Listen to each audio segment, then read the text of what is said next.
business internet has given me trust issues. Okay, it says we're going live. Well, I think as long as they're doing that work on the lines out on the main road. I will continue to have trust issues. Is that what you're Yes. saying? I need Yes. Relationship counseling with our internet connection. Is that Yes. what we're saying? Yeah. Hi. Hello. Hi, folks. Kayla Lords. John Brownstone. Of Loving BDSM, where we help kinksters like you have happy, healthy power exchange relationships. This is our weekly live stream where we also record our audio podcast. The audio version of this is available on all podcast apps as of Friday of the week that we stream, if that's not complicated. We are here about 10 minutes early. We start at 12 p.m. Eastern time. And so this part is where we BS for a while. We call it the butt rub. It's the warm-up. There's nothing educational going on here, unless you would like a slight glimpse into my psyche. That might be educational for somebody. Or scary. If you don't like this part and you're watching the video later, but before I put timestamps in, fast forward by about 10 minutes. If you're here live and you don't like this part, go get a snack, go to the bathroom, get something to drink, whatever you gotta do. But for everybody else, hello. We're so happy to see you. We were gone for a week. I don't know if anybody even noticed, but we were. Yeah. And now we are back. We are back. And I'm very happy to be back. And now I'm going to say hi to people because I haven't gotten to do that in over a week. 2 weeks. 2 weeks since I got to randomly say hi to people. So I'm going to do that now. Hi, Sharon. Hi, Pacifist P. Hi, Missy. Hi, Mr. Spock. You going to do what you do? You're going to do what you do, aren't you? Totally. You're going to wait. Is the Hi, volume folks. low? Mr. Spock wants to know. Huh. Do you want to look and see? We will check. Yeah. This is another reason we come early, because I don't trust anything. Audio Hi, Michelle. input looks good. Video. What about over on our soundboardy thing? Yes, we're tapping on the mics. Do you, Yeah. Does it sound like a heartbeat? No, that's all set right. Hi, Eva. Main is turned Hi, Danny all the Marie. way Hi, Silent up. Wing. Hi, Tiana. Hi, Ebony. Hi, Sally. Yeah, I'm saying hi to people. I see that. And everything looks good on the board side and on here. I don't know. I don't either. That's recording volume, though. Yeah, I know. Okay. Are the mics maybe further away from our mouth? That is possible. I can get into a mic, don't worry. Hi, Liz. That could be. I'm happy to eat the microphone. No. That will get us kicked off YouTube. Okay. No, I don't want to do that. So if anybody else is noticing some volume issues, let us know. Mr. Spock says it could be just him and his ears. Hi, Alice. So, hi, Tamsin. Everything looks good on the board. Yeah, I don't know what the difference could be. Not sure. Okay. The little flashy lights are showing. Yeah, I know, right? Technical terms. Yeah, yeah. The little flashy lights are flashing where they're supposed to be. Okay, I don't know what I have. There we go. Yeah, I don't know what's going on with volume today. I don't know. Because we didn't touch anything. No. We didn't change anything. So, I've said hello to everybody. What are you going to say? Hi, folks. I knew it! Good to see you here today. We have about 6 minutes. I am happy to project my voice if volume is an issue. Right. You, however, are so deep and rumbly, and I'm not sure there's... okay, thank you, Elise. It might not matter, because you are just naturally quiet. Yeah. Proving opposites attract. So I'm gonna caffeinate some more, because that's what I need to do. That's scary. I caffeinated so hard yesterday, I didn't sleep last night. So. Goodness. Okay, yeah, I don't know. No. What have you got for butt rub while you're clicking things? Hi, Heather. It's kind of good to be back. It is. I mean, I enjoyed my the time off. Oh yeah, I really enjoyed. I was slug-like last week. I kind of was too. I only worked out in the shop one day. Two maybe, but not full days. Even the days you did. No. So yeah, I was kind of chill about that, and yeah, just sat around, watched some TV. Mm-hmm. We are finally into the final season of Lucifer. We have 5 Yeah. episodes to go. No spoilers if anybody watches Lucifer. I've already threatened the 16-year-old's life.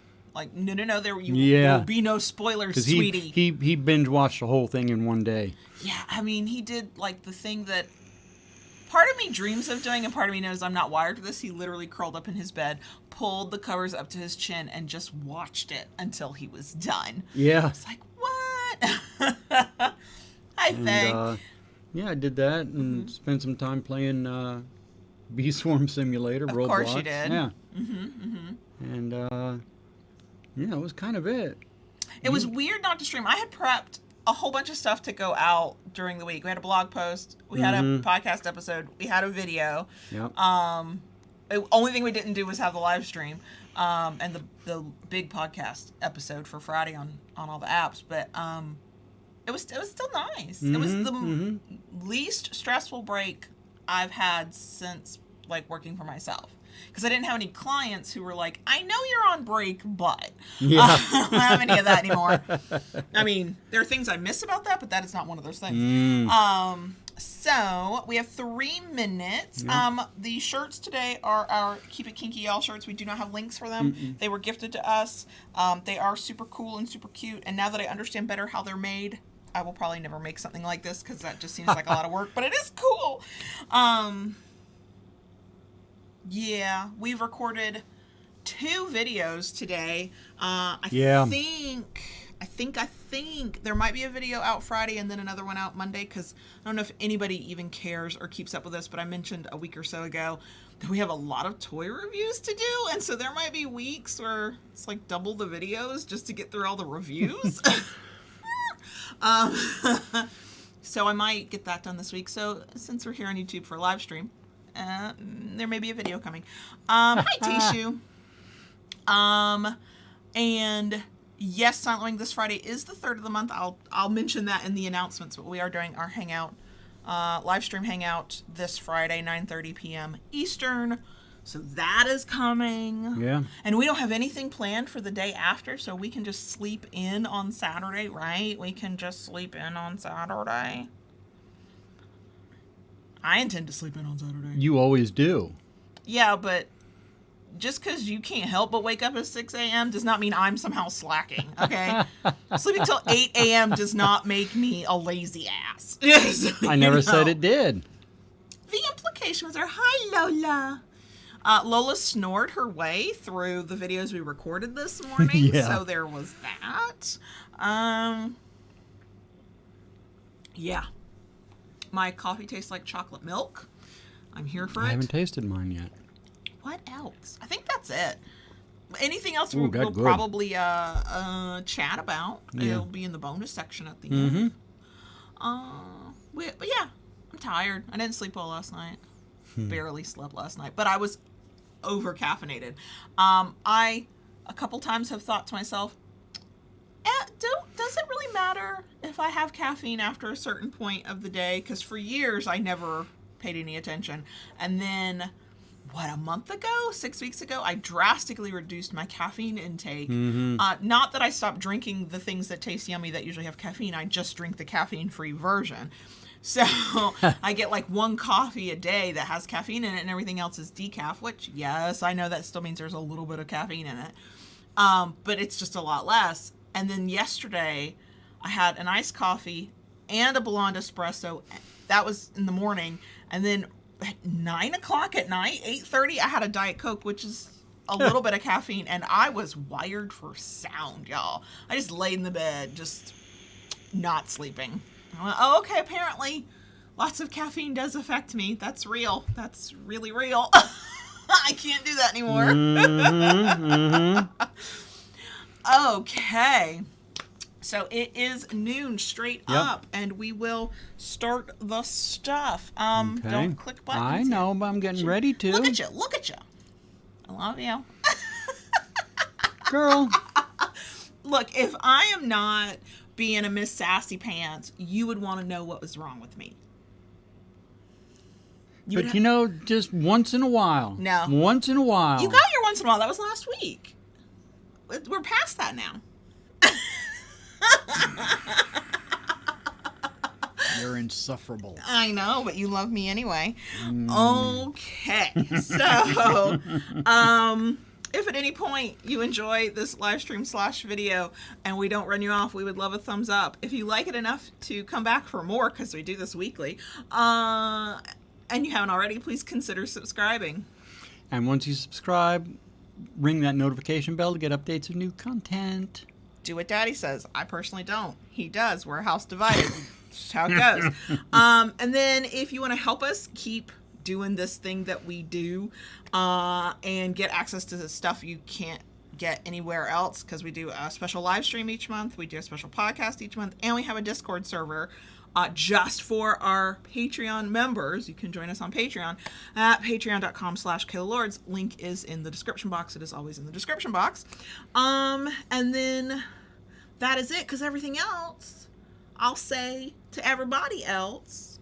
I'm probably forgetting something, because when we have breaks like this, I forget how all of it works. But there we go. You can hit some magic buttons, and okay, I can be talking to everybody all at one time. Okay, so before we get into this week's topic, though, I only have one little announcement for once. Just wait. The holidays are almost here, and y'all will be so tired of my announcements. But right now, one. And that is that this Friday, September, I don't know what the day is. 17th? 17th. Okay, I looked at a calendar. We are doing our live stream hangout thing that we do on YouTube, 9:30 p.m. Eastern. We don't usually talk about BDSM. We don't really take many questions. It is legit just be in the space together. Every once in a while we might. It's like a virtual munch. Yeah, I didn't ask if we would do chips and dip this time. We never discussed it. We'll have to have that conversation later. But yeah, we're here, and we do it late because that works on our schedule, and then folks can come and go depending on your own Friday night plans. And we talk about movies, and we talk about books, and we talk about music, and we talk about food, and we talk about stuff and other stuff. And yeah. So that is this Friday. Podcast listeners, the links will be in the places. Those of you here on YouTube with us watching the stream or the video later, this is one of those times I recommend subscribing and maybe hitting the notification bell, because maybe it'll work, but we know it doesn't always. So there's that. That's the only thing. Okay, so this week's topic is an experiment. If it doesn't work, don't worry, we'll never fucking do it again. But folks have really enjoyed, at least they've told me they have, where we do the BDSM Reddit reactions, and we look at people's questions and we give our takes on them. And I had this random idea several weeks ago that was like, would we say anything interesting, unique, or even remotely helpful on non-kinky, aka vanilla, relationship questions? And there's a massive subreddit on Reddit, a subreddit on Reddit, that just sounds weird, called Relationships, where sometimes some really like wild stuff comes out of it. I've read them on Twitter, and I'm just like, what is happening? Blows here? your mind, doesn't it? It's terrifying for me and humanity. I did not pick those because I couldn't find any. I just couldn't find any. But I did take a few questions that people have asked. One is not strictly vanilla. I think it's a poly situation, but they're not kink related. We're not talking about people who are saying that they're dom and sub and how are they navigating. And I'm curious, what would we say if we were to try to help non-kinksters through our perspective as kinksters? That's what this is. The one thing that I thought of, and I don't know if it'll happen because we haven't answered any of the questions yet, is that I do think that what many people will find is that our take on things of what makes a healthy relationship, it doesn't matter if you're kinky or not. I think a lot of the same principles apply regardless. We talk about these skills that we learn as kinksters being transferable. Sure. So I'm not sure. I guess I want to like set expectations and manage everybody's expectations. I don't think the quote right answers or best answers are automatically kinky. What makes something we say kinky is because we ourselves are kinksters, not because there's something kinky that a person should do.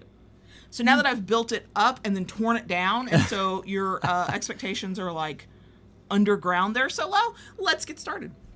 So, okay. I actually was responsible and pulled up all of the links to have them ready. So I'm going to read them, and we'll go from there. I have seen these, you have not, so but I don't remember them because I don't have that kind of memory. Okay, so it is I, a 34-year-old female, am thinking of breaking up with my partner, who is 38-year-old man, of 5 years because I can't meet his needs right now. So we've been together for 5 years. He was in school before, and I had a work-from-home job, so I always had a lot of time. For the record, we don't live together. We live about 20 minutes apart. In the last 6 months, my life has gotten crazy busy. I have a long commute and long hours at a new job. My mom also has some health needs right now, and I've been going to help her once a week. That's a 4-hour round trip. I'm also dealing with a flare-up of a chronic health condition, likely due to stress, and that alone makes me very tired. My partner, on the other hand, no longer has a job, and he job searches sporadically. He's been depressed off and on the whole time I've known him, and he does go to therapy and take medication. I've always been very emotionally supportive and supportive in practical ways too, like bringing him dinner, picking up his prescriptions, etc. However, now I'm really busy and I don't have the headspace to deal with this. As it is, I only see him about twice a week, and each time I have to go to him because he no longer has a car, and public transportation in our area is awful and would take forever, and he doesn't have a job, so he isn't going to use money on Uber, and he's too depressed / unmotivated to deal with public transit anyway. So yes, I go to him, but all I can handle right now is twice a week. He can't stay with me because he has 2 big dogs that aren't allowed in my building, and I don't usually stay with him because it'll just make a longer commute for me. Lately, he's been extra depressed, but I need to note that he's been this way many times throughout our relationship. I'll just get home exhausted and hungry, and he'll text me, "Can you come over? I need some company. I probably shouldn't be alone tonight." Which sounds awful, of course, and like an emergency, but he said this dozens of times through our relationship, and now I just don't have the bandwidth. I'm tired and in pain, and the very, very last thing I want to do is get in my car and drive for another 20 minutes to see him because he's depressed. Again, still. And I realize this makes me sound selfish and like a horrible partner, so I'm thinking I should break up with him. Because right now, and I'm not sure how long it will go on, I don't have the energy, time, or resources to devote to being a good partner, and I'm not able to meet his needs, and I feel terrible telling him I can't come over when he's having a mental health crisis. Does this sound like the right path to take, or is there something else I'm not seeing? Yeah. I have thoughts, but I want your thoughts. Well, a lot of different things going through my mind at the same time with this, and yet after going through and reading that laundry list, the whole thing,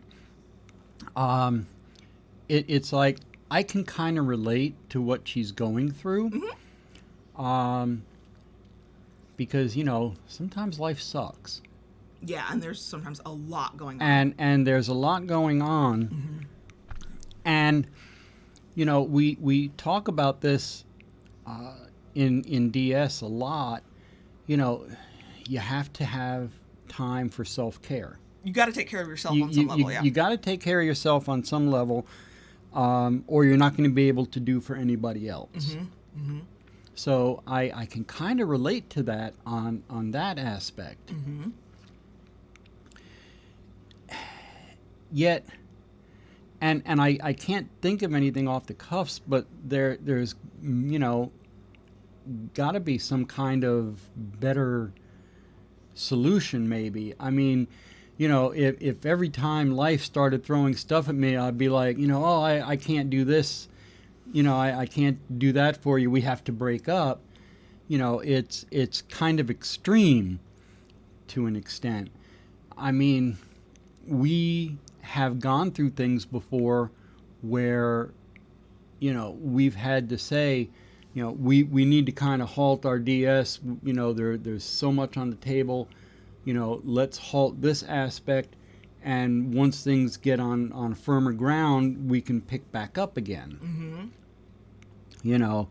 And maybe that would be something she could consider doing. She doesn't say that she's talked to this person about everything that's going on. Right. And that's the next big thing, the communication factor. Yeah, I mean, you're not wrong. I have so many thoughts. Uh-oh. I don't want to use the word trigger incorrectly or without sensitivity. Yeah. But I'm sorry, this describes my previous vanilla relationship before I discovered kink. And there's a point you give and give and give and give and give, and you have nothing left to give. And the question that comes to my mind is, and it's not discussed here, so we don't know. Yeah. What is her partner giving her? True. What is she receiving? Because when you constantly put out all that energy and put forth all that effort, and you don't feel like you're receiving it back, you are, like you've said many times, you are pouring from an empty well. And there's nothing left to give. Right. And yes, I absolutely am curious. Has she had a conversation? Because quite frankly, I would be more skeptical of a partner who, if that you were like, I'm feeling super depressed, I just need you here, I don't want to be alone. And the other person went, okay, look, I totally get that, and I feel so sorry that you're in that position. However, I'm having a flare-up. I just drove 4 hours to be with my mom. Today was a long day at work, and I don't have it in me. I'm not coming. And then the reaction you get from the person who asked for more emotional labor and time from you tells you everything. So, of course, the first question is, has she said, this is too difficult and I can only do 2 days a week? If so, what was his response? Or is it she's not telling him what's really going on, or maybe not what's going on, but how deeply it's impacting her. And so she's just trying to keep up what she's been doing. Like a lot of people get this into their head. Well, I've done this for these 5 years. I have to do this forever. And you and I both know that's not realistic. Right. That's not always sustainable. At the same time, and I know, not from a depression angle, but certainly from anxiety and other things I've gone through, that when you're in those cycles and those spirals and you're on the down part of that cycle, it is sometimes very difficult to think of other people's needs. What you're focused on is how bad you feel and what you need and what you don't have, and all of that stuff. That's not universal, but I know that's my experience. So while on one level, I can understand somebody being in a depressive episode, not asking do you have time for this? Not asking, how are you doing? But at some point, where is the conversation that partner is saying of, you seem to have a lot going on in your life. Is there anything I can do to help? Right. Or how can we navigate this? So to me, it's a failure of communication. It sounds like on both sides. True. And I think, from reading her side, I think what she's looking at, and you probably know this better than I do, but I've heard, the terminology used of, I only have so many spoons. Yes. Yeah. That's something that disabled people use as a way to explain. Right. Yeah. And I've said that wrong, but y'all know what I mean.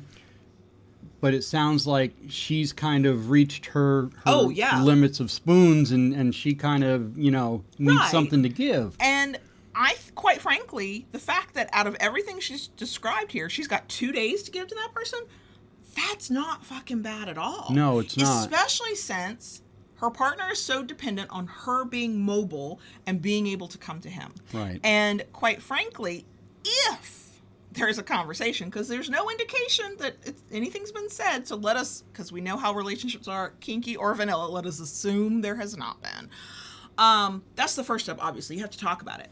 But then the reaction you get from the partner is what helps inform everything else, because it's very likely that partner who should have been like, you have a lot of shit going on. Please only come over if you have the ability to, or you have time, whatever. I get it. But okay, they have the conversation. That partner will hopefully be grateful for the 2 days a week that she can spare out of all of that going on. Right. And I don't like to put expectations on people with any health problem, mental or physical, because those things can be debilitating. You can want to go get a job. You can want to change your life. And in this case, it's a mental health crisis. Your brain won't even let you. But just I don't know, like, I'm trying to be forgiving and understanding of said dude, and yet there's a part of me, because I recognize my own previous vanilla relationship scenario in giving, and it being taken without anything being apparently reciprocated. There's also a point where it's like, wait, but you're a grown-ass man. Like, at some point, do you not ask, how are my needs burdening my partner? Mm-hmm. And I think it's a failure on both sides. There's a failure of communication. I think that it sounds like she's doing what a lot of people do. I certainly see this in Power Exchange, but it happens in anything, where I've given at this level for so long, and so now I feel bad that I have to give less, instead of going, wait, I got a lot of fucking shit going on, and I have to take care of myself in order to be here for you later. I wonder if the should we break up is less about I have a lot going on and can't be there for him the way he wants, and has something to do, even on a subconscious level, of I'm giving and giving and giving and receiving very fucking little in return. You know, that could be very true. That is a really good thought, because you know, one of the things we talk about, and I brought this up because I've seen this so many times, you know, S-types who say, well, you know, I do the good morning, I send the pictures, I do this, I do that. Somebody's dreaming. If y'all can hear that, that's Lola in the background, dreaming and sleeping. Having her doggy dreams. And you know, and then they say, I do all this stuff, but then I get, you know, no thank yous, no, you know, return messages, nothing. So, you know, it's kind of like, you know, you're emptying that well, but there's nothing to refill it. And I think that an unfortunate sort of assumption we put on ourselves as individuals is, because I did something one way for this amount of time, I'm required to always do it that way. And if I don't, I'm a failure, or I'm not participating in the relationship.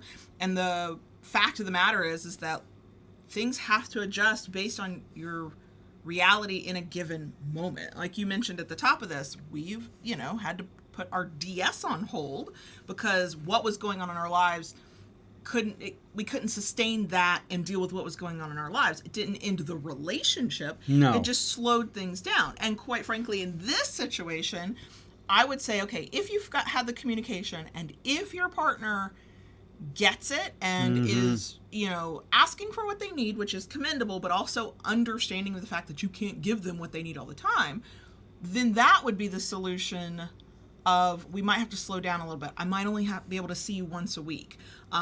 Almost like even less than that. Pretend this is a long distance relationship and go into that mode until things calm down, or, you know, whatever. Yeah. But as with all things, we only know a little bit, and there's a lot of assumption going on, but it does sound to me like, as with many of these types of issues that come up in kink and non-kink scenarios, it's a lack of communication. It's a lot of assumptions about what each person is going to do, and they're just not talking. And I guess we could stop the show there, because that will probably be the answer for all of these. They're just not talking to one another. But yeah, and I also think that it's okay to acknowledge that in relationships, long-term, short-term, doesn't matter how serious you are, kink, vanilla, doesn't matter. Sometimes one partner gives more than the other one can. Ideally, that balances out, either over time, or that one partner gives more physical energy while the other one gives more emotional and mental energy. And there's, it's never exactly 50-50, because it's just not, it's too easy. Yeah. But there's this back and forth give and take, so that while it's my turn to give you more, I don't see it as a burden, and I don't feel taken for granted, because I know when the time comes, you will give more than I can give you. Well, see, there is something that I was just thinking about to bring up. You know, there's the other thing too.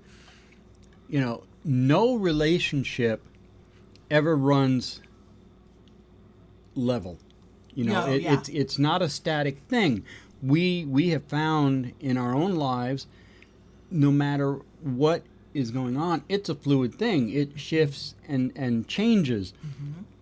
And you know, you have to be open and willing to go with that flow, depending on what things going, you know, what's going on in either person's life at the time.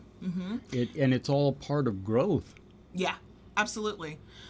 And I think people get stuck in dependence on each other, or forgetting that there are things they can do to help their partner when there are other things they can't. Like in this person's case, he's depressed. I'm sure that's a struggle. I'm sure applying for jobs is hard. I'm sure getting out of bed is hard. I'm sure there are times he's like, holy crap, I need somebody. My other thing on that is, and this is very heteronormative to say because it's typical, it's unfortunately too common, where are his friends that he can lean on? Why is the only person, or it seems from this reading, that he's like, please come be with me, I can't be alone, is his partner? I understand why that's your first choice when you're in a committed relationship, but in an ideal situation, not everybody can be in an ideal situation, you have more than just one person that you have to lean on for either physical support or emotional, mental support. And my question is, do you have supportive friends and family you could talk to, that you could, you know, say, hey, can you come over? I just would love to just hang out with somebody. That's not true for everybody, and I recognize that. But is that even an option? Because it's not talked about as an option, but it could be. I mean, why in a relationship where they're not living together, they're not married to one another, they're not committed in that sense where they are together almost every day anyway, why does it feel like she is the sole person he can lean on? If he has other options, can those be exercised? If he doesn't, okay, get it. But what if he does? Why does she have to be the one to give all of that labor and time and energy when what she needs is somebody that she can go to and be like, I am fucking exhausted. Can I just lean on you for a minute? Yeah. You know? So, I could go on about this one all day, but I'm not gonna. So we're gonna, and I will link to all of these in the show notes page and in the description box on YouTube. I forgot to do that for live stream watchers. If you want to go look and read and add your one that I pulled up was deleted, so I can tell you what it was about, though. They deleted it. The person deleted it. I think they got a lot of hate for it, but I remember it because I got pissed. So this one is, I, a 38-year-old man, am struggling to be attracted to my wife, who is 32 and female, at her current weight. So in the post, I won't be able to link to it because that person deleted it, but I fucking remember. So he was talking about how they have both gained weight, but over the past several months, he started losing weight. In his words, he started eating right and exercising, and he lost weight, and he's feeling fit and trim and feeling good in his body. His wife has struggled with weight loss, also struggled with her appearance, and doesn't want to diet or purposely try to lose weight because the standards she's measuring herself up against are societal beauty standards, which are just part of beauty culture, and it's kind of toxic. And so she's like, if I lose weight, fine, but I'm not actively trying. I'm trying to work through how I actually feel about this stuff.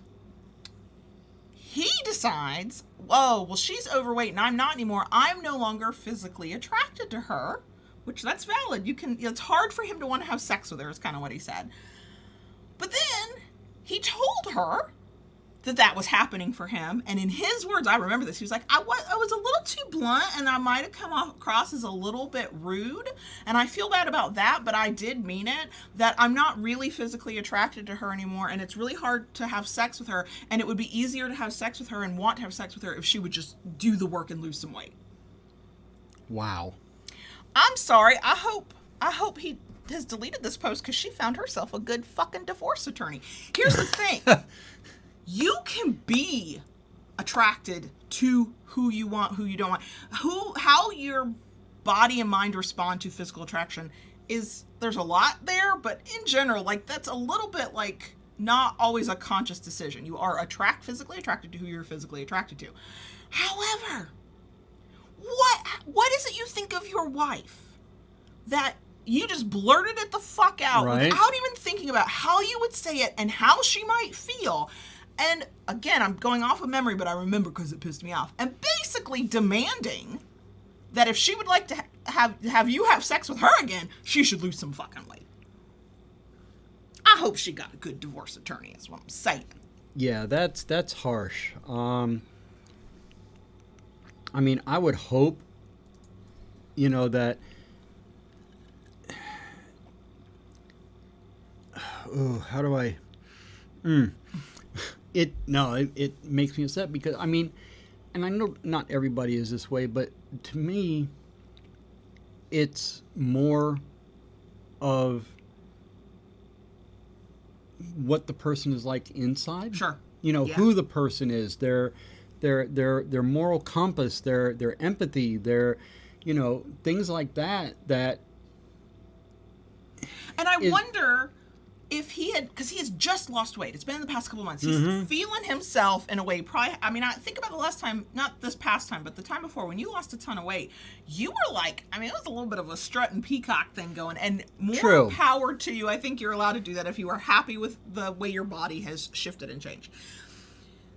But I almost want to compare it to new relationship energy. The early days of being like, holy shit, I reached this goal. Holy shit, I can wear these clothes again. That feeling is a little bit different than 6 months out when it becomes normal again, or when you have the struggle of maintaining it, right? So this was new for him. What if he had just like given it time to sink in and just like, what if he had just shown through example that he was happier, healthier, he was able to do things he couldn't do before, and that's a big if she needed to lose weight, which that's up for her to decide, not anybody fucking else, she might have been inspired by it, by seeing what he was doing and changes in his life, and who the fuck knows, and then she would have decided for her fucking self for her own fucking reasons. But also he might have just gotten past that early elation of having reached this goal and gotten back into a groove of, my wife is a great human being with a beautiful soul, and hell yeah, I want to fuck her. And maybe he was going through something that was like affecting his arousal and desire and all kinds of things, but blaming it on the fact that she was overweight and he wasn't. And he might have, one, I hope she got a good fucking divorce attorney, but two, right? What the fuck? What if he had just gotten over it because things would have normalized and leveled off, and he would have, I mean, because here's the thing you think one day is not, one, always the truth, okay? We can't, what's that phrase? Don't believe all the things you think? Yeah. Two, sometimes you don't have to say shit. Like, you get to think whatever the fuck you want. It gets to live in your mind. Yes. Think whatever. Yes. Not every thought needs to be spoken aloud, and if it is potentially going to harm a person you claim to love, I feel like you should give extra time and thought to whether it's really necessary to say. Because what the fuck was it supposed to do? Was she supposed to go, hark, I never thought of it that way. My desirability in your eyes is the only thing that matters, and I will go forth now. And what? Weight loss, if done healthfully and sustainably, takes for fucking ever sometimes. Like, what the fuck? He pisses me off. I hope she got a good divorce attorney. What do you think? Because I've ranted. Sorry. Yeah, and there again too, it's the thing of, like, even in our relationship, it came down to the fact that, early on, once we started developing our relationship, I told you, I will support you. Right. And in whatever you want to do. And that's what we've done. And if she does not want to lose weight or can't lose weight or whatever the thing is, it shouldn't matter. No, because, I mean, is it that you fell for her body and that's why you married her and created a life? Or maybe did you fall for the person underneath? And right. Yeah, because weight's going to fluctuate. Like, I'd like to talk to this person in a year on the off chance, because it's super common, of not being able to maintain that loss and fitness level. Like, something, not even like through the snarky, fat shamey crap that people do of, oh, they just didn't want it bad enough. Like, fuck that bullshit. But, like, what if life happens to him? What if his doctor puts him on a medication and the side effect is fucking weight gain? Should his wife be like, oh, sucks to suck, guess I'm not attracted to you anymore? Like, fuck you. Why? Like, sexual attraction and arousal is a legit thing, and it changes, and it flows, and it fluctuates. And I'm not negating somebody looking at another person and going, I'm not as aroused by them as I once was. But you can keep that shit to yourself, because what is it going to do for the other person? I think that's the thing. When we start thinking about hard conversations we think we need to have with a partner, there's a lot of stuff to go through there. Mm-hmm. Part of the thought process should be, what is this information going to do for this person? Is it going to help them? Is it going to hurt them? Is it something that is about my personal boundaries, or is it not? In this case, he could have just not fucking had sex with her. He could have had a conversation about desire that had nothing to do with her body. What if his desire's low and it has nothing to do with her? And it's, libido is not the great word, but that's the word we got. Mm-hmm. What if his libido's just fucking low? And he's just blamed it? Like, yeah. Because sometimes you have to say things that will hurt the feelings of another person, and that'll just happen. I get that. But in a relationship that you're either trying to develop or you've developed and you think you'd like to maintain, I think we can take a little bit more care with what the fuck we say to each other. And we can be, if we have to say something hurtful, that we hope we can use that information to correct what we perceive as a problem in our relationship, that we say it with fucking kindness and empathy. Yes. Like, sometimes you gotta say the hard shit. And I think that's something and I think that's something that bothers me a little bit about this, because I mean, while I couldn't read the original thing from what you were saying, it sounds like there is a huge lack of empathy and understanding on his part. Yep. It you know, I'm sorry, but from what he's saying, it's like, well, it's all about me. And what I want. And you know. And I can even hear the unspoken, well, I did it. I lost this weight. It shouldn't be that hard for her. Fuck you. Yeah. Fuck you. Mm-hmm.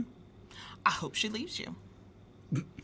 I hope she never loses the weight. I hope she learns to love her fucking body, and that she comes across people in her life who fucking love her no matter what the fuck she looks like, because I bet she's got a beautiful fucking soul. Although, I would like to take her to the side and go, girl, what are you doing with this one?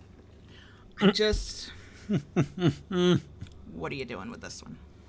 I am cynical enough to believe that if this is a thing that he said without care and thought, even while in the post, like I said, the original post has been deleted, but it pissed me off. I remember this one. He was like, I understand that, beauty standards are unfair, especially to women. And I get it. But do you? So my thought is, what other douchey behavior have you exhibited over the years that got ignored, that got explained away, that maybe it wasn't that bad, but once you start putting all the things together in context and hindsight, you go, oh, you've been exhibiting this for a while, haven't you? Mm-hmm. Mm-hmm. Yeah. Mm-hmm. I mean, it's like something we talked about early on. I always told you, you can tell me anything, as long as you do it with respect and compassion. And quite frankly, if you keep that in your mind when you're talking to people that matter to you, supposedly, this guy, I have questions, does she matter to him? But it won't, you can have hard conversations. It goes back to the empathy and respect, and respecting the other person's personhood and who they are as separate from you. Like, they are their own individual. I don't care how long you've been fucking married. I don't care how long you've been together. I don't care how long you know one another. I don't care how DS or not. I don't care how entwined you are with one another.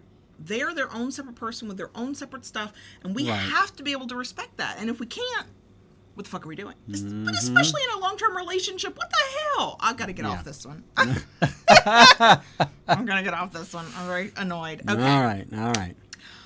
Okay, this is the one that was definitely not pure vanilla, because sounds like a poly situation, but there was no kink element in it. So, and it's a short one. It says, I, a 20-year-old female, want to break up with my girlfriend who's 22, but I found out she just broke up with her boyfriend who's also 22. What am I expected to do? For added context, we've been dating for about a year, but her relationship with her boyfriend is relatively new, only a few months. I'm unhappy in this relationship because I keep feeling like I'm not getting the attention and care that I need, and we haven't been able to work that out for a while, but now that she's going through a breakup on her own, I don't want to pile on and make her feel even worse. What am I supposed to be doing? And this is the too long didn't read is, I don't want to make her feel worse, but I don't want to be in this relationship anymore. Yeah. What do you think? Oof. It's tough. Yeah. I know. I don't think there's a straight black and white answer. And initially what came to my mind in this, it's tough. Mm-hmm. It's going to be tough. But I think she needs to just do it. I think because I understand, and it's good that she doesn't want to. That's a good sign. Yeah. Add to this person's hurt. Yeah. But if her needs are not being met, and they have, from what it sounds like, they've tried to kind of work it out. Yeah, kind of. And I read between the lines of, okay, yeah. I've said this is not working, but nothing's changed. Right. Yeah. And nothing's changed, and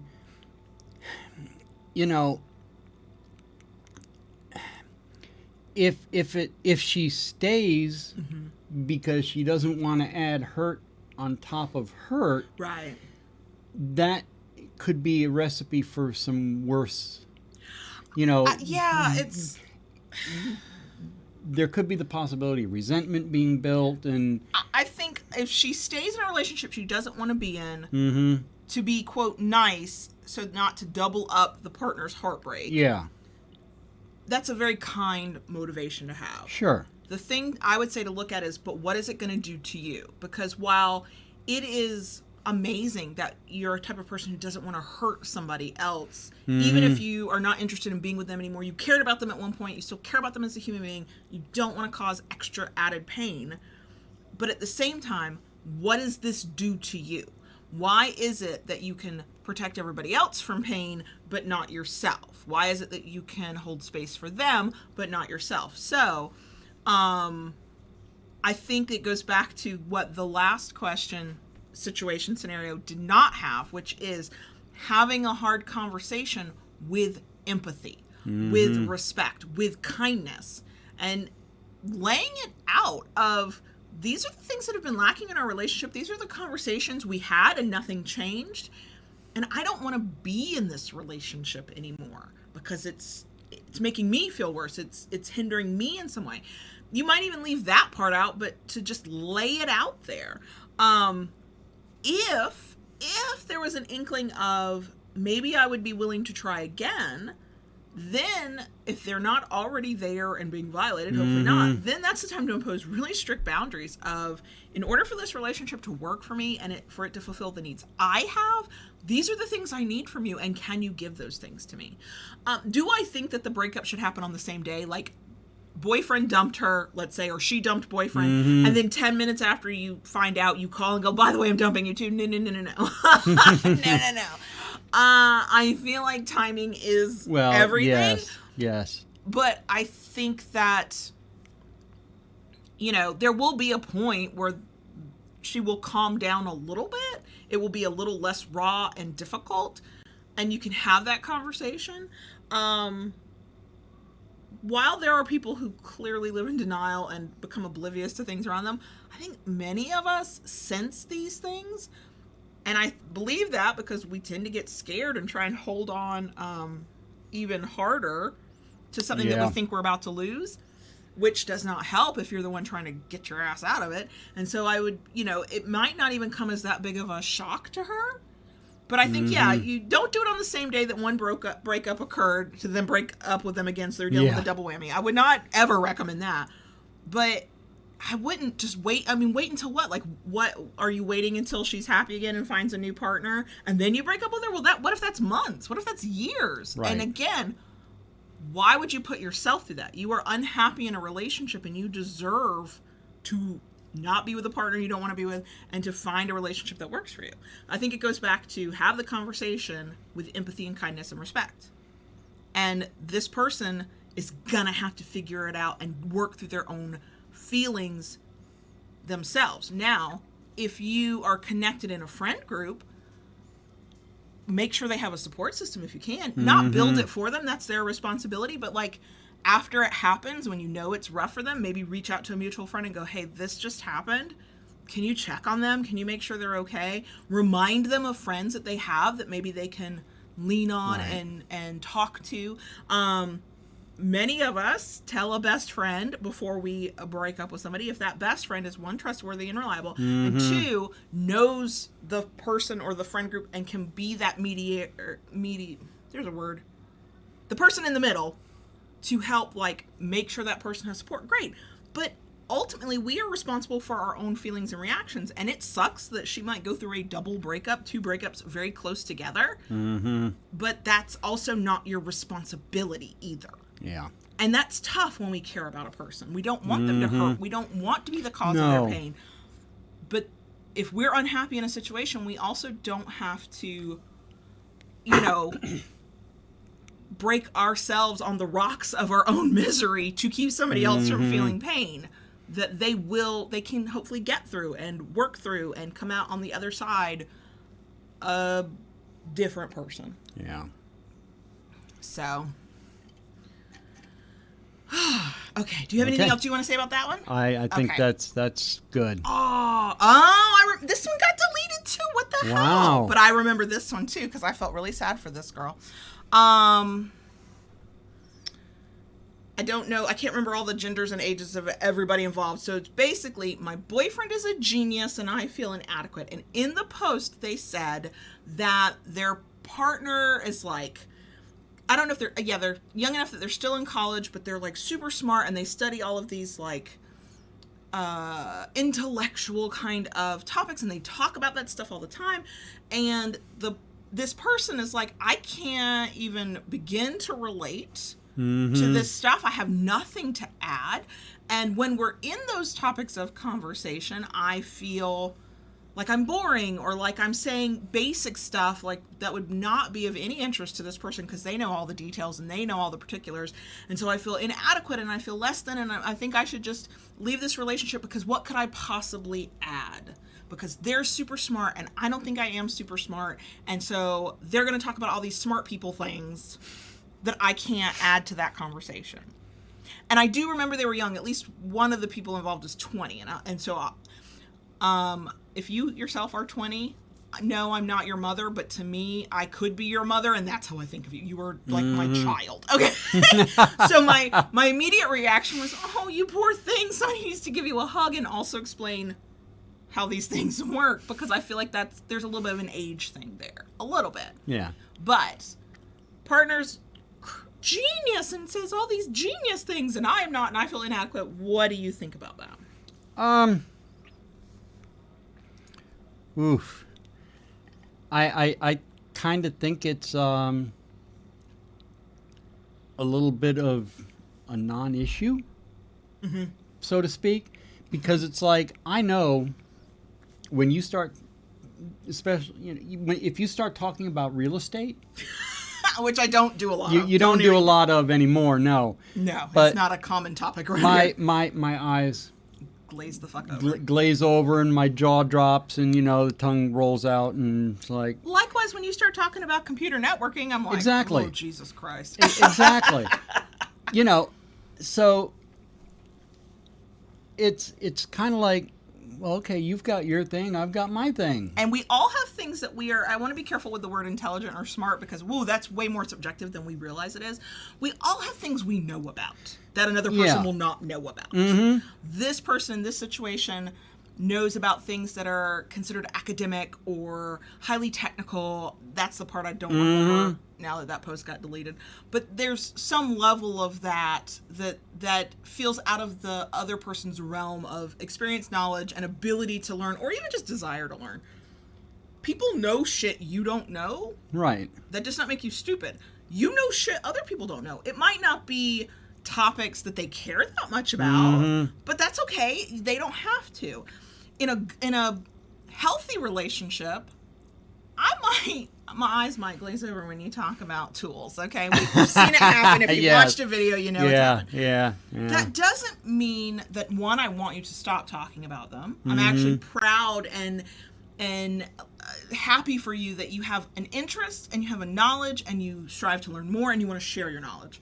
I also, because I recognize what I know and can do and bring to a relationship and offer, I don't feel less than because of that, because that one source of knowledge you have that I don't have isn't what makes this relationship a relationship. Right. I mean, it's not a constant pop quiz of who knows what, but I think that thinking about how young that person is and that I know that sometimes if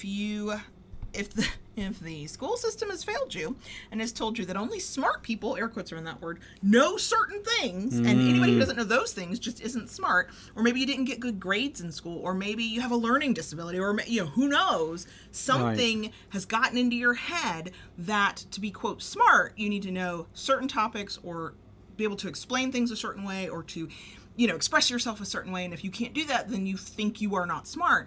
And I hope that for many people, this isn't always true, but hopefully it's true for enough, that the longer you live this life and the more experience you gain just living, and the more people you meet, especially the people you've come across that build you up and don't bring you down, that you start to learn the things society is not trying to teach you, that we all have something to offer. And we all know things or understand things in a way that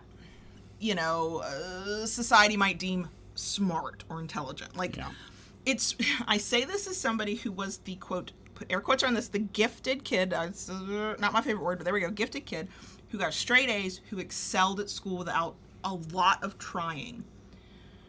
One, none of that's done me any fucking good as an adult. The things I succeed at now, I work really fucking hard for. Two, once you get out of that academic space, and I think if you continue to teach in academic spaces, you don't get out of it as much, but you go out, those of us who are just working a job at the retail department store, the Walmart, the whatever, or we're building our own careers, nobody's asking you what grades you got. Nobody's asking you how, quote, smart you are. They're basing those decisions, rightly or wrongly, fairly or unfairly, on a lot of things, and none of it's the stuff that academia tries to tell us from kindergarten through however high up you go, right? What makes somebody, quote, smart is often their willingness to learn in the way that suits them best, the interest they show, things that interest them. You go down the path of, that's interesting to me, I want to know how to do that, or I want to understand that, or I have a thought or opinion about that, and I investigate it. And that's just one kind of intelligence. There's emotional intelligence, there's physical, there's are there 8? Somebody out there remembers this from your psychology classes. There's multiple different types of intelligence. But when we're young, especially this person's 20, most of our life is intelligence is the grade you make on a test. It is the subject you study in school and how well you can regurgitate those facts. That's what makes you intelligent. And that's not what makes you intelligent. Knowing how to navigate people's emotions and talk to them with empathy and kindness and say a hard thing and then not feel like shit when you're done. Right. That's a form of fucking intelligence. And as we've seen from previous questions this episode, not everybody fucking has it, right? The ability to sense things going on around you that you aren't concrete, people who pick up vibes and people who are intuitive and people who, the way they would describe themselves is empathic. There are a lot of reasons that happens, and Instagram has told me not all of those things are good, but that is a form of intelligence. It's a form of understanding the world around you. So my question to a person like this is, think about what you're bringing to the relationship, and what does the other person say? So you feel inadequate. Is it because they're making you feel inadequate? Are they being the douche who's making you feel stupid? That's a sign you need to kick them to the curb. But if this is all you and internalized, what would they say if they knew? Would this be the type of partner who's but wait, you know this and you do that and you're amazing at this, and or, oh shit, I didn't realize this, you were feeling this way. How about we talk about something else? We don't have to talk about just my interests. There's a lot, and there was not a lot of information in the now deleted post. So no idea. It did not, if memory serves, they did not talk about it with their partner. They didn't talk about how their partner behaved outside of, they talk about smart things and I feel inadequate. Like, is this a snobby, stuck-up person who thinks too highly of themselves? I mean, maybe. Or is it that you don't stop them or give an indication that you don't want to hear them talk about these really smart things. So they think you're super interested and they just won't shut up about it. I would want to take that person aside and go, hey, have you thought to ask your partner questions and get them talking about their interests? I mean, there's also a maturity level, so to speak, in a relationship. Okay. And it's like, like you said, when I start talking about tools and about woodworking, you kind of glaze over. And I know I can only go so far in a conversation with you on that. All right? But, our relationship is such that, if I so choose, I can go to the woodworking club 1 month a week and... 1 month a week? 1 week a or, month? Or one day a month. Sorry. Yeah, well, We took 1 week off. Words are hard. What the fuck? Right? Time, what is time? But, once a month, I can go to the woodworking club and I can hang out with all my woodworking nerds and talk shop and revel in it and have a great time and come home, and say, oh, man, I had a great time. I picked up lots of useful information, good stuff, and I taught so-and-so about this and we did this and, had a grand old time. And what's funny...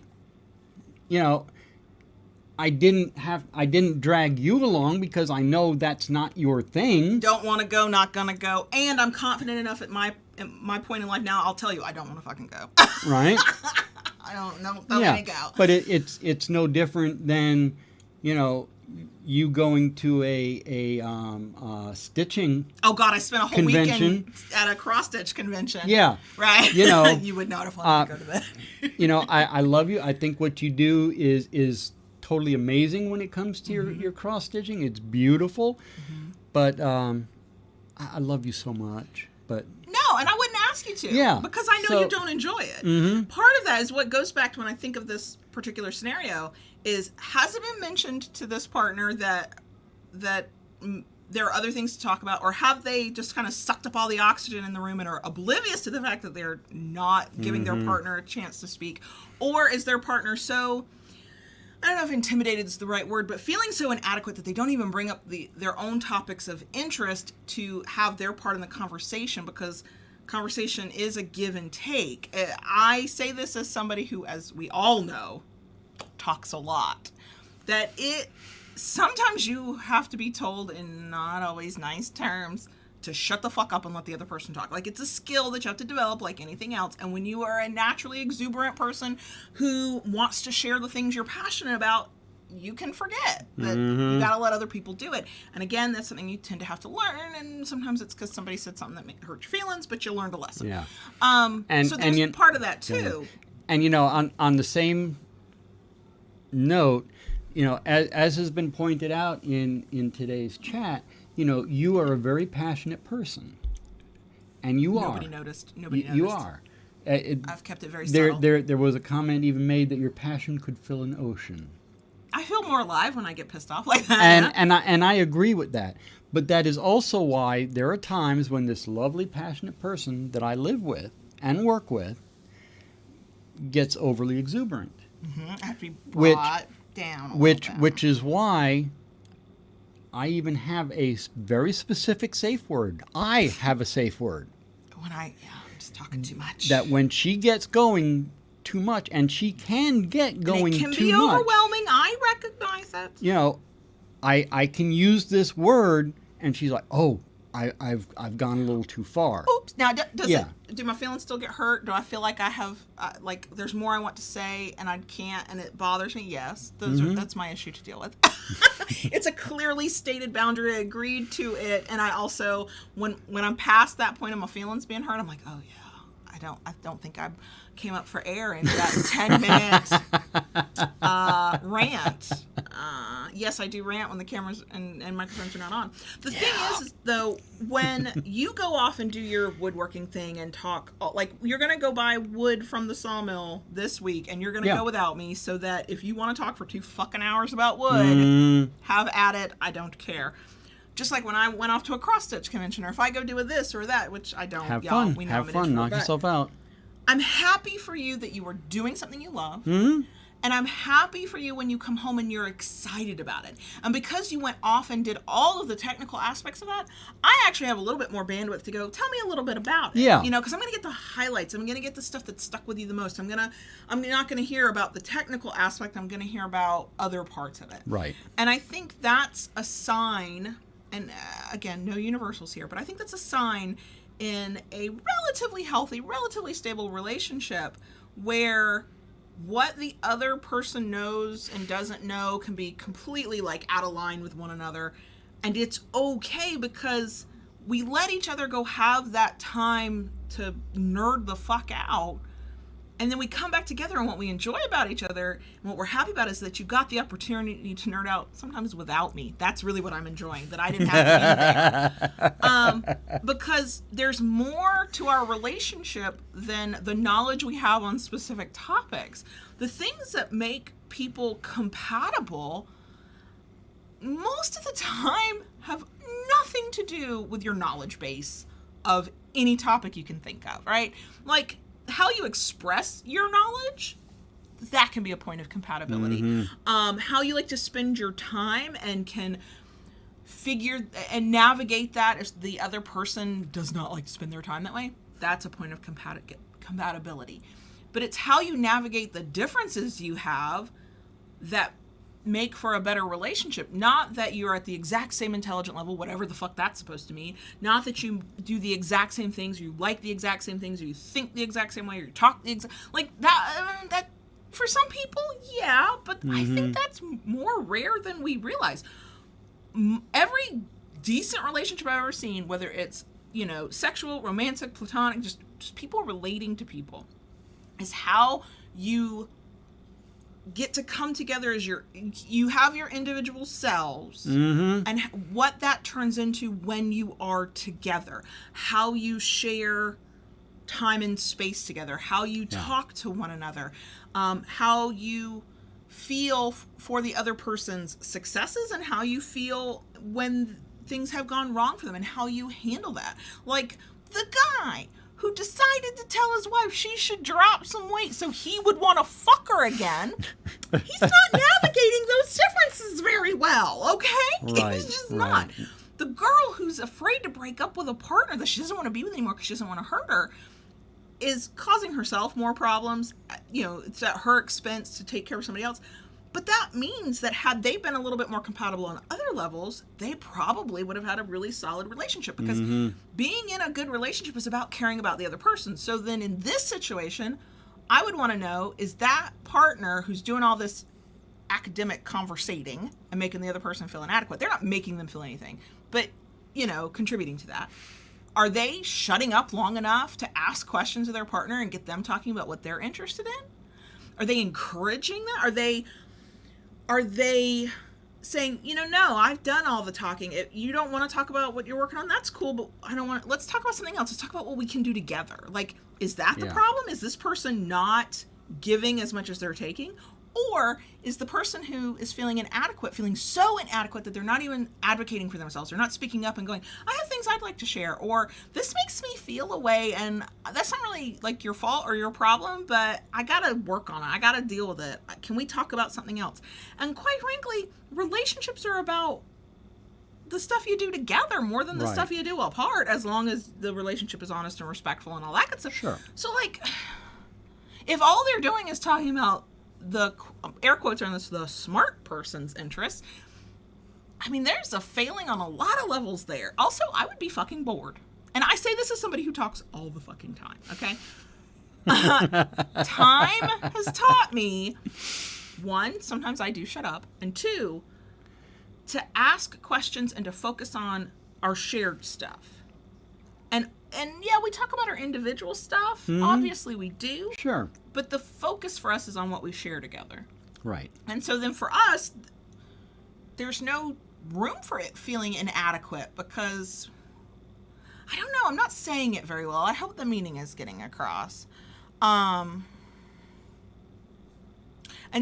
Michelle in the live chat said something that this is kind of what I was trying to get to. Michelle said, a certain person carries on about work because he's excited when he tells me something. I don't understand his job, but I love listening to him get passionate. Reminds me of why I love him so much. Yes, I love it when you're excited. Even if all I hear is wah, wah, wah, wah, wah. Because what I want is for you to be excited and happy and to like be looking forward to stuff. Yeah. I think it's safe to say. Same. Okay. Yeah. So, we don't have any details from this person, especially since the post got deleted.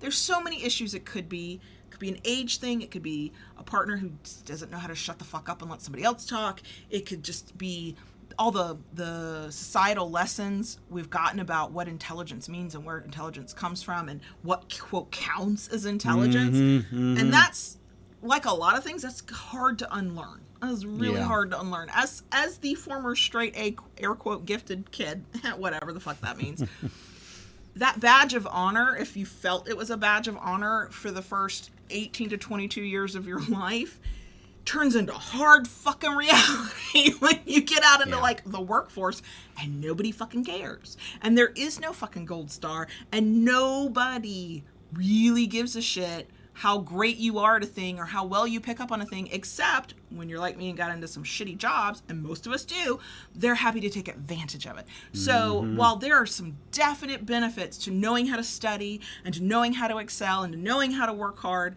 one, that has nothing to do with academic intelligence at all. That's a skill like any other. And two, for those of us who were put up on that pedestal as young people, all you got's a drop. At a certain point in life, you're falling from that pedestal. And I did, and it was hard. And now, as much as I want my kids to excel at school because I think they have the potential for it, I don't push for it. I'm like, do well enough that you can continue to pass and you can go to the schools you'd like to and you can earn you some scholarships, baby. Let's just get through that. I don't need you to be the top, the best, the whatever. You know, follow some passions you've got that have nothing to do with academics. Work hard at shit that matters to you, because if you can learn that skill, that's what fucking matters. And that's where I've gone into mom mode. Sorry. Okay. So that was all of them. I don't have a graceful ending. I realize I've ranted all the way through. I don't know if this was interesting to anybody. As was pointed out in the live chat, the answers to most of these non-kinky vanilla relationship posts is communicate. Have you had a conversation? But here's what I'll tell you. As somebody who off and on over time gets plenty of messages from kinksters, the answer is usually the same for them. Just because we emphasize communication more in power exchange relationships does not mean everybody follows it, knows it, does it, or has gotten to that point where they can do it. So most problems tend to be, have you had this conversation yet? But as was also pointed out, sometimes the answer is, oh, hell fuck no. Get you a divorce attorney, move on, whatever. But so I don't know if anybody liked this. I enjoyed the rant. Because I think you had some pent-up rants, you know, from taking a week off. Doing some rants like this, first of all, I get hot and sweaty. I'm like, I'm going to need to change my shirt when we're done here. But two, it's a bit of like cleaning out the pipes, you know? Like I feel... A little cathartic? Yeah. Words are hard today. So if anybody actually enjoyed this and would ever want to see us do this sporadically, because I'm not here, I'm happy to help non-kinksters, but I'm here for kinksters first. If you enjoyed it, let us know. Reach out in all the places, socials, email, all that. If nobody says, yeah, I'd like to hear that again, then you will never see this again. I can find other shit to rant about, don't worry. But yeah, so yes, the answer in most issues is communicate, but sometimes it's a little bit more complicated than that. And these were kind of fun. Yeah. So, okay. All right. Sure. Are we good? I don't know. I have no idea. That's not for me to decide. Okay. Okay. All right. Keep it kinky, y'all. And we'll see you next week.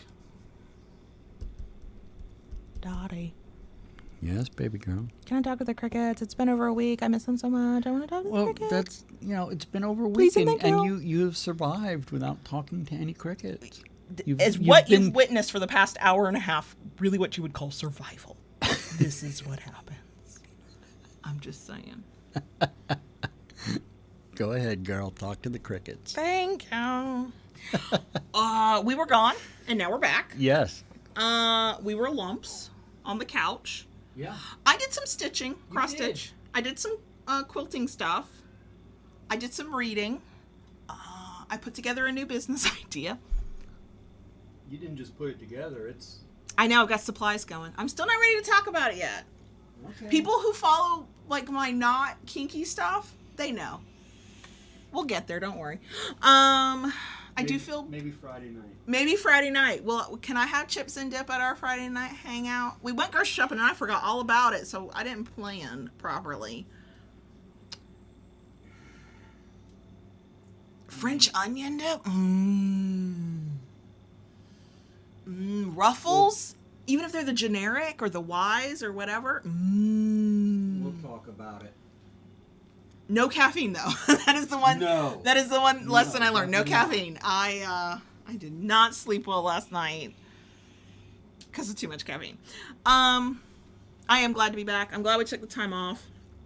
I came back roaring and ready to go. You're gonna go buy wood from the sawmill this week. Yes. For podcast listeners, it'll be the day before this podcast goes out. But because we're prepping for the holidays even more, your wood buying budget was doubled, which it's a small budget to begin with. Yeah. So, I mean, it's not like tons and tons, but we did double it. We were like, no, this seems like a good time to buy as much wood as possible. So you will be buying and processing more wood. Yep. Teaser, spoiler, however you want to look at it. By the day this podcast episode goes out on podcast apps, we should by then have launched some new products over at the Kinkery. Correct. Thekinkery.com. That information will go out to our newsletter subscribers first, and then like a few days later, social media will get it. But so we've got new product. We're doing that. What else? You've made more paddles. You're making more paddles. Yeah. What? I mean, we haven't done anything else really, because we took the week off and we just chilled. I mean, did I go through a couple of mental health episodes where I was like, what even is life, and dealing with anxiety? Yes, I did. But I'm better now, I think. So. Someone asked what I read. I am really annoying as a reader because I never remember what I've read. I actually started doing Goodreads reviews and started a Bookstagram account just to try and remember what I read, because it goes in my eyeballs, swirls around my brain, goes out the other eyeball, and it's done. I actually read... And then you're on to the next book. I reread a book that was about emotional eating, because I'm totally an emotional eater. Still gonna have the chips and dip if somebody says I can. And had read it 2 or 3 months ago and forgotten I'd read it. I was halfway through the book and went, this sounds a little familiar. And then I went to my Goodreads page because I was gonna add it in as having read it, and I was like, oh, I've already read it. I read a lot of historical fiction. I like to read paranormal erotica. I like some fantasy and sci-fi, but I'm kind of picky about it. I've read a couple of memoirs, and when I want to learn stuff, I read self-help. But yeah, I don't ever remember what I read. Even books I really, really like. Like there are a few books I like know that I've read, but I don't usually couldn't list them for you unless they're like some of my favorite authors. Apparently, Diana Gabaldon is coming out with a new book, or has come out with a new book. My mom emailed me and I was like, well, actually, I no longer have the whole series, the Outlander series. I got those books when I was like 12 or 13. I was like, I no longer have that series. I'm hoping to collect it. And she goes, oh, good to know, because gift ideas. I was like, buy me books. That's when I know that I've read multiple times. So yeah. Somebody asked if I could link my Goodreads. It's goodreads.com/Kayla Lords. I try to be pretty consistent. So, yeah, just search my name and I'll come up. What else? What else you got? I think we said it during the butt rub portion for YouTube.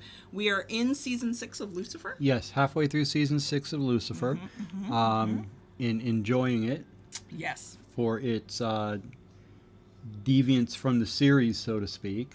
A little bit, yeah. A little bit. Well, we survived season 3, which was 26 episodes of what the fuck is happening here. Right. This is dragging on. And then season 4 was really good. And then season 5 was really good. Yeah. And season 6 is different a little bit, but it's still still good. I'm loving it. No spoilers, don't worry. If you have not seen Lucifer, we will not ruin it for you. It's super good. Go watch it. Yep. Me, I mean, I haven't been doing a lot. Like I said, I've been, especially last week, I just kind of vegged completely. And, excuse me, I'm a little bit in a holding pattern. We have experienced just a taste of fall weather for Florida. It's delightful. Yeah. And I'm ready to get some real nice weather here and get out on the bike for some long rides. We are mid-September at the moment, and I noticed some love bugs. I did too. I was like, being out and about. Don't like riding in love bug season? I mean, Yeah, no. No. Now, thankfully, the fall swarms are generally not as bad as the spring. Yeah. Because love bugs is May and September, yeah? Yeah. May is bad. May is bad. Ugh. So hopefully it comes and goes quick like it has historically done for me. Or for here. Just for you, yes. The love bugs just do for it me. Just for you. Yeah.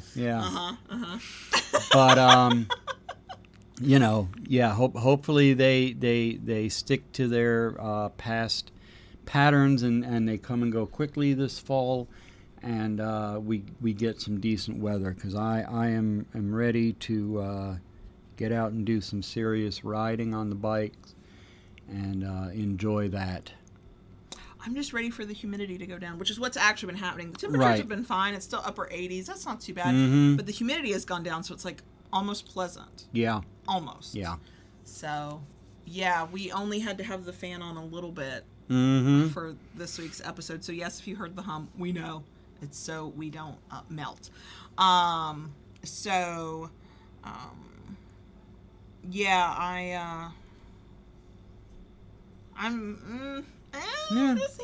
The 11-year-old officially became the 12-year-old and got his first COVID shot. We were there, the health department. So we have pharmacies all over town that'll do the COVID shots, but they never seem to have they didn't have available appointments and would not let me make appointments in advance before his birthday.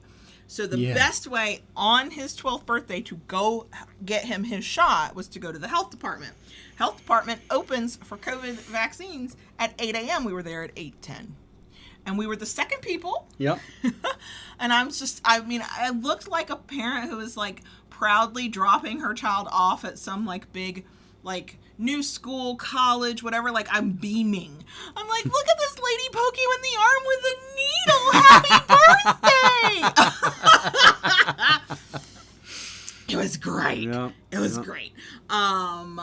He was happy because I let him stay home just in case he had a reaction. I didn't expect him to, but you never know. And it was his birthday, so why the fuck not? And also he got Dunkin' Donuts that morning, so life was not bad. So he was mostly happy. And his next shot will be October 1st. We'll rinse and repeat. He can stay home. He can have Dunkin' Donuts. He loves a good donut. Whatever. It's fine. And so, yeah, I don't feel this. Maybe it's because I'm waiting for his second shot. When I got my very first shot, I think many people will relate. The general malaise I was feeling, like you don't even know it's there because it starts to become normal. You just know you're like, ugh. For me, that lifted a lot when I got the first shot. Wasn't even fully vaccinated. Wasn't going to fully go out into the world. Still don't fully go out into the world because I prefer not to anyway. But something about that, there was a mental click for me, and everything lifted. Like the day I got my shot, I spent 3 hours making phone calls I had put off for about a year. That's how lifted I felt. I did not have that same lift with him when he got his first shot. I don't know if I'll get that feeling when he gets his second shot. I don't know if it's because there wasn't a general malaise over that. Like not that I'd gotten used to the worry, but maybe we've navigated things in such a way that maybe I don't worry as much as I once did. I don't know. But I kind of thought I'd feel this huge sense of relief, and I'm just happy. I'm now just waiting for October 1st, and I'll be even happier. Yeah. But yeah, I mean, I'm just glad it's happening. But yeah. So that happened. That's about it. Yeah. We hadn't done enough. Plus, we have the hangout on Friday, and if we say everything here, I mean, we'll find something to say on Friday no matter what. But you know. Maybe we'll do a show and tell on the new products. Yeah. Friday night. That'd be cool. Yep. But I think that's enough. That's all I got. I ran out of words too. I used them all up in the rants, and I don't even think I used good words then. So I don't know. I'm running on empty now. Even the words are gone. But yeah, we'll be here on YouTube live Friday, September 17th, 9:30 p.m. Eastern. If you are a newsletter subscriber, that link will be in the newsletter. If you are a podcast listener, the link will be in the show notes. If you are a subscriber to us on YouTube, maybe YouTube will actually let you know when we go live. Who the fuck knows? That's all I got. That's it, right? That's enough. That's enough. Yeah. That's it? Yeah, pretty much. Okay. We will talk to y'all on Friday if you join us for the live stream, and otherwise we'll be back next week. I love you guys. Bye. Bye.